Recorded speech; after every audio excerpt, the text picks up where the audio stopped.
হাটডাঙ্গা নামের একটা গ্রাম ছিল। সেই গ্রামের একটা কৃষকের নাম ছিল আসলাম হাবিব।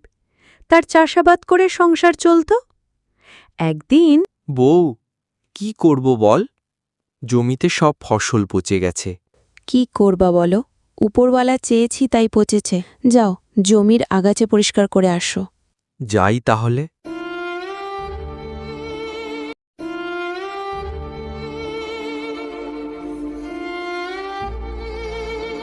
আমার সব ফসল পচে গেছে, যাই আগাছাগুলো পরিষ্কার করি।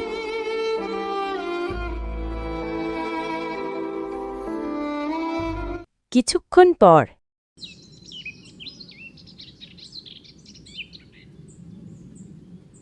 সন্ধ্যা হয়ে গেল, যাই বাড়ি চলে যাই।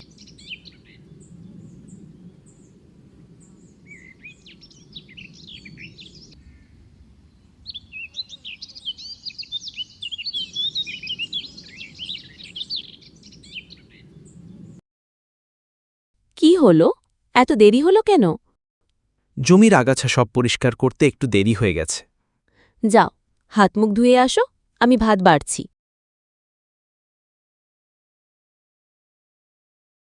তারা খেয়ে দে যে যার মতো ঘুমিয়ে পড়ে।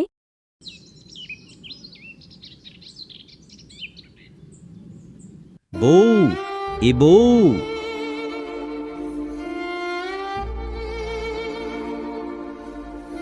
কি হয়েছে, ডাকছো কেন?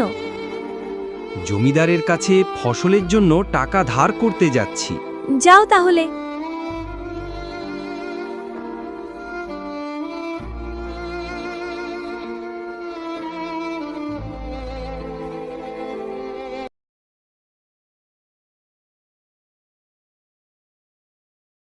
আসলাম হাবিব যেতে যেতে অনেক দূর চলে আসে, আর একটু দূর গিয়ে একটা সিন্দুক পায়।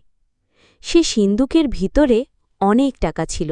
সিন্ধুকে অনেক টাকা যার হবে, সে অনেক কষ্ট পাবে। একটু তার জন্য অপেক্ষা করি, সে আসে কি দেখি।